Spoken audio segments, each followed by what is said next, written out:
오늘은 코스피와 코스닥이 크게 오르며 동시에 매수 사이드카가 발동됐습니다. 오늘부터 단일 종목 레버리지 ETF 기본 예탁금이 3천만 원으로 늘어났는데요. 염승환 LS증권 이사와 함께 자세히 짚어보겠습니다. 어서 오세요. 어서 오세요.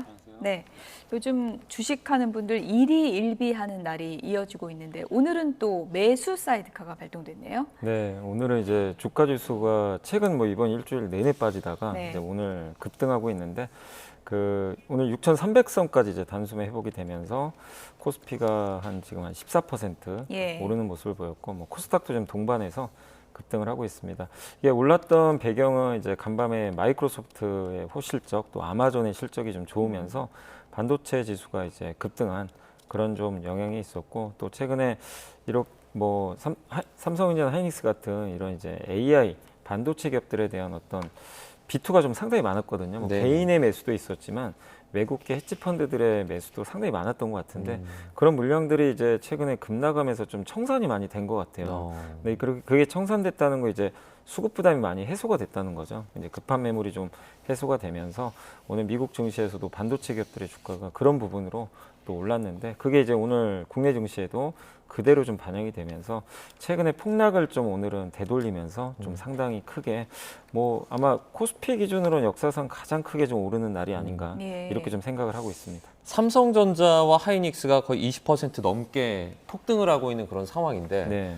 이게 레버리지 ETF 상품도 아니고 현물 자체가 이렇게 오르는 게 변동성이 좀 너무 큰 거 아닌가요? 그렇죠. 이제 이런 게 좋은 현상은 아니죠. 빠질 때도 막 10% 이상 빠지고 네. 지금 오늘 오르는데 삼성전자 하이닉스가 무려 하루에 20% 오른다는 건 정상적인 흐름은 아닌데 다만 이제 주가라는 건 이렇게 너무 또 과하게 빠지거나 과하게 오르면 그 반대 방향으로 움직였을 때 변동폭도 사실 클 수밖에 없고요. 2020년에 3월에 아마 기억하시겠지만 코로나 당시에도 상당히 주가가 많이 폭락했는데 그 후에 올라가는 과정에서도 이와 비슷하게 한번 하루에 폭등하는 경우들이 좀 있었거든요. 네네. 근데 너무 드문 이제 경우지만 최근에 이번 주 내내 주가가 좀 빠졌고 한 달 동안 거의 코스피가 30% 이상 급락을 했잖아요. 거기에 따른 이제 반사작용이 나오면서 오늘 좀 이례적인 좀 폭등장이 좀 나오고 있다. 그리고 보통 이렇게 오르게 되면 예. 또 따라가는 매수도 있고 또 공매도를 했던 이제 어떤 투자들이 많은데 그걸 또 청산을 하기 시작을 하거든요. 그럼 이제 매수를 해줘야 돼요. 그래서 이제 보통 이렇게 바닥권에서 반등할 때 가파르게 오르는 경우들이 가끔은 나오긴 합니다. 네, 여러 가지 이제 변수 중에 미국 헤지펀드 청산 얘기도 있던데 어떤 부분인지 좀 자세히 설명을 좀 해주세요. 네, 그러니까 레오폴드라는 굉장히 좀 젊은 이제 오픈 AI 연구원이었어요. 예. 근데 이제 그분이 이제 나가서 헤지펀드를 만든 거예요. 이제 본인이 봤을 때는 24년도에 만든 걸로 아는데 앞으로 AI 시대가 더 커지면 메모리 반도체나 이런 이제 AI 인프라 수요가 많기 때문에 이걸 좀 투자를 해보겠다. 그래서 SK 하이닉스도 여기 들어가 있고 유명한 AI 인프라 기업들을 샀는데 예.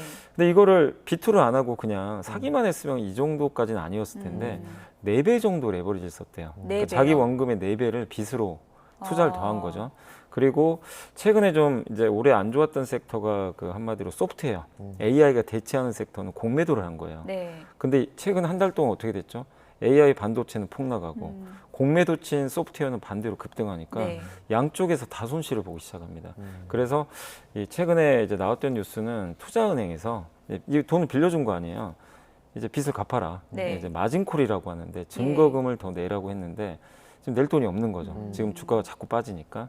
그래서 이게 물량이 만약에 이렇게 돼서 또 강제 청산 당하면 또 폭락을 합니다. 이 주가들은 강제로 나가는데 근데 미국의 시타델이라는 또 유명한 펀드가 네. 요 물량을 다 인수하기로 했나 봐요. 걷어들였군요. 네. 예. 그래서 이제 이 물량이 더 이상 안 나오고 예. 그게 이제 시장에 노출이 되니까 이제 빚청산 끝난 것 같다. 네. 그래서 사실 오늘 미국 증시도 그 이유 때문에 좀 반도체가 많이 올랐거든요. 그렇군요. 근데 이제 하이닉스도 여기 연결이 돼 있다 보니까 오늘 SK 하이닉스 주가 상승에도 아마 영향을 준 좀 배경인 것 같습니다.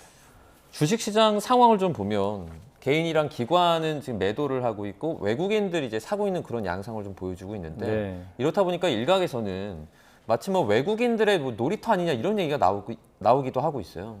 근데 최근에 이제 외국인들이 우리가 좀 그렇게밖에 볼 수 없는 게 최근에 이제 내려가는 과정에서 외국인들이 어마어마하게 또 팔았거든요. 네. 파는 모습이 나왔고 올해 상반기 내내 팔았잖아요. 근데 이제 7월 들어와선 그래도 좀 이번에 폭락하는 과정에서 이번 주 화요일 날 그 서킷 브레이커 지수가 이제 폭락하는 날은 물론 외국인이 팔았는데 수요일부터는 돌아서기 시작하더라고요. 이제 수요일부터는 조금 돌아서면서 최근엔 또 오히려 매수하고 있고 오늘은 또 대량 매수를 하고 있거든요. 그러니까 이제 사실 어떻게 보면 외국인들의 매매에 따라서 지수가 이제 변동성을 좀 보이는 건 또 사실이다 이렇게 보고 있는데 다만 좀 안타까운 건 개인 투자분들이 예. 최근에 주식을 많이 샀었잖아요. 그렇죠. 산 상황에서 수요일부터 매도로 돌변을 했어요. 그래서 이제 수요일 날 지수가 이제 5,500이 깨지는 과정에서도 예. 한 2조 원 가까이 매도를 해버렸고 어제도 매도하고 근데 오늘은 이제 올라오다 보니까 좀 시장을 뭐 떠나려는지는 제가 모르지만 예. 오늘 제가 봤을 때 개인이 이렇게 많이 파는 거 처음 봤거든요. 아. 지금 현재 9조 원을 팔고 있어요.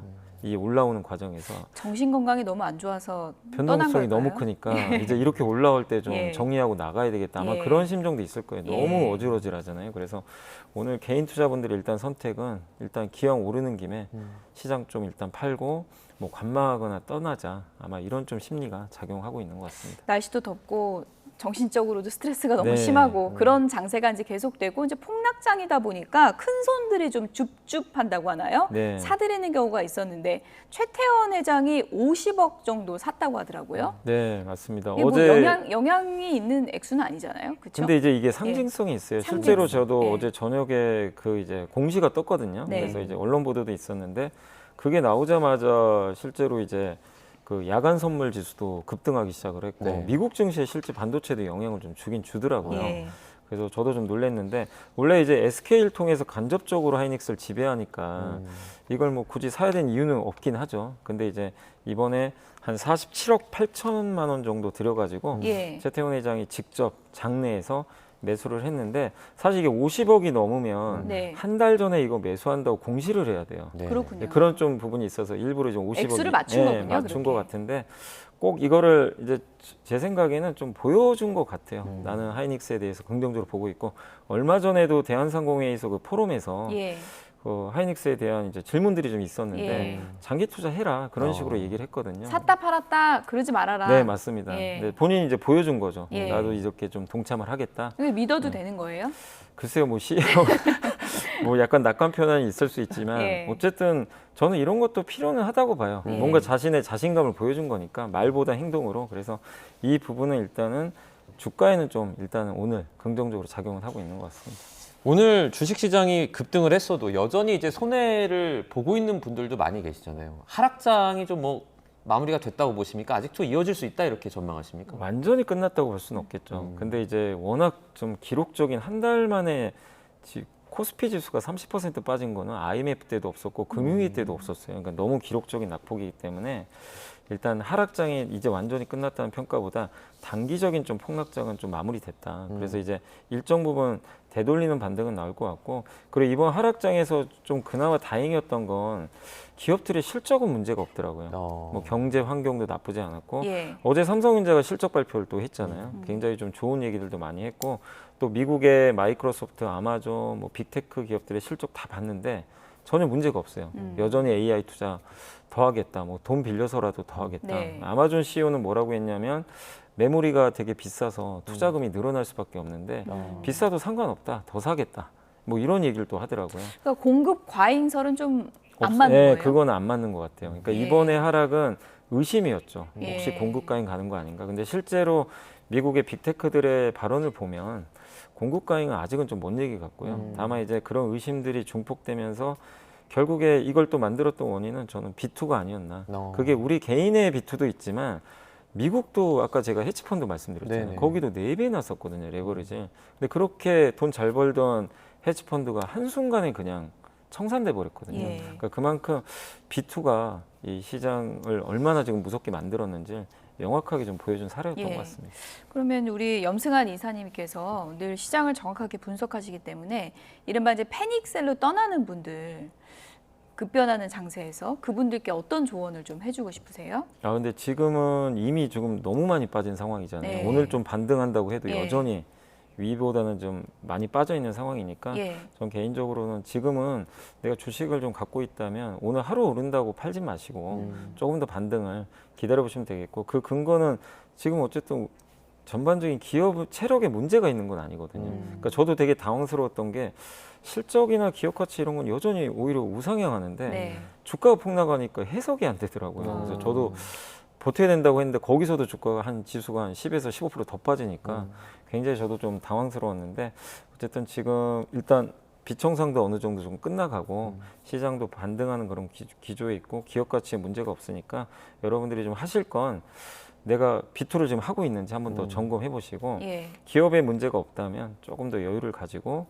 가져가시고 그 다음에 시간을 좀 분산하시면 좋을 것 같아요. 그리고 너무 한쪽에 집중 투자하지 마세요. 이번에 해치펀드가 청산된 것도 예. 너무 AI 쪽에 그냥 다 집중된 거거든요. 그렇군요. 예, 그러니까 좀 내가 포트폴리오가 좀 분산이 안 돼 있으면 분산을 좀 하는 것도 좋은 방법인 것 같습니다. 그 흔히 말하는 반도체 관련한 뭐 펀더멘탈이라 그러죠. 예. 거기에 문제가 없다 이렇게 네. 분석을 해주셨는데 단일 종목 레버리지 이제 하시는 분들 있잖아요. 네. 그런 분들한테도 좀 할 수 있는 조언 같은 게 있을까요?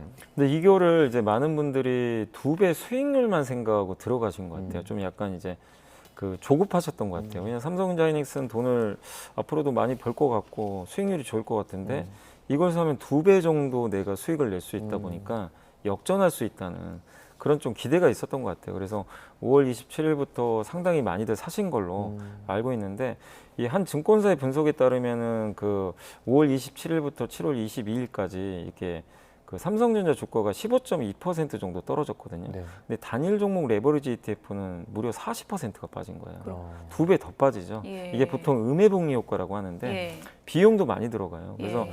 우리가 오를 땐 좋죠. 근데 이제 이렇게 빠지는 구간에선 정말 나중에 원금 회복하기가 쉽지 않고 실제 삼성전자가 주가가 만약에 다시 옛날 고점을 가더라도요. 예. 단일 종목 레버리지 ETF는 원금 회복이 쉽지가 않아요. 어. 그 밑에서 아마 움직일 가능성이 높기 때문에 그만큼 굉장히 위험한 상품이고 그리고 정부에서도 얘기한 건 뭐냐면 이건 장기 투자하면 안 된다.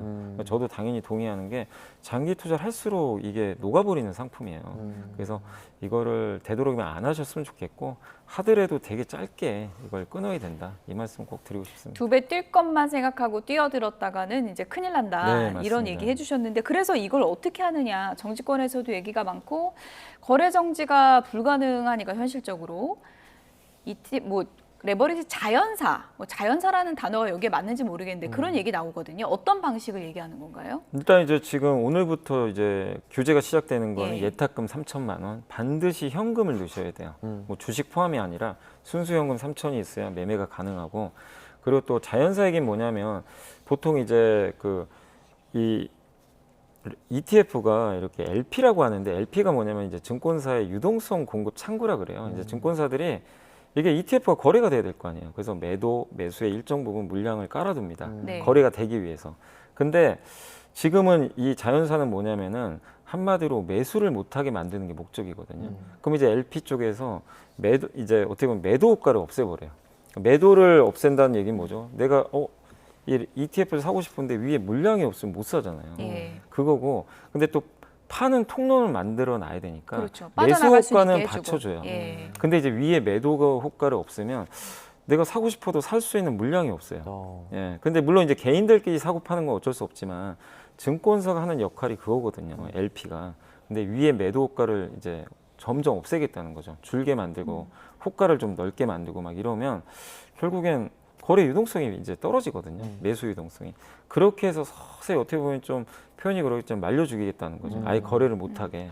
그게 지금 이제 자연사의 좀 의미라고 보시면 좋을 것 같습니다. 주식 시장이 급등락하면서 변동성이 커지니까 오히려 조금 더 안전한 뭐 부동산으로 옮겨가자 이런 시선들도 있다 그래요. 네, 뭐 그런 이제 시선도 있지만 근데 아시겠지만 부동산은 지금 대출 규제가 또 심하기 때문에 이걸 주식을 뭐 이렇게 팔아가지고 부동산으로 옮길 수 있는 그런 상황은 아니고 실제 그 주식시장에서 최근에 자금이 이탈한 건 맞아요. 예탁금이 지금 많이 줄어들었거든요. 고점 대비 한 30조 이상 나갔는데 네. 그게 뭐 부동산으로 갔다기보다는 그 CMA 계좌 여기 이제 잠시 이제 맡겨놓는 그런 이제 단기 어떤 이제 계좌인데 여기 계좌 수가 되게 많이 는 건 사실이에요. 그래서 그게 부동산으로 갔다기보다는 약간 대기 자금이 좀 움직일 수 있는 통로로 잠깐 이동했다. 근데 이 자금이 또 어디로 갈지는 좀 지켜봐야 되겠습니다. 네. 흐름을 좀 인내심을 갖고 지켜보고 그리고 투자는 좀 분산 투자로 하는 게 좋겠다. 오늘 말씀 좀 기억을 해야 될 것 같습니다. 염승한 LS증권 이사였습니다. 고맙습니다. 네, 고맙습니다.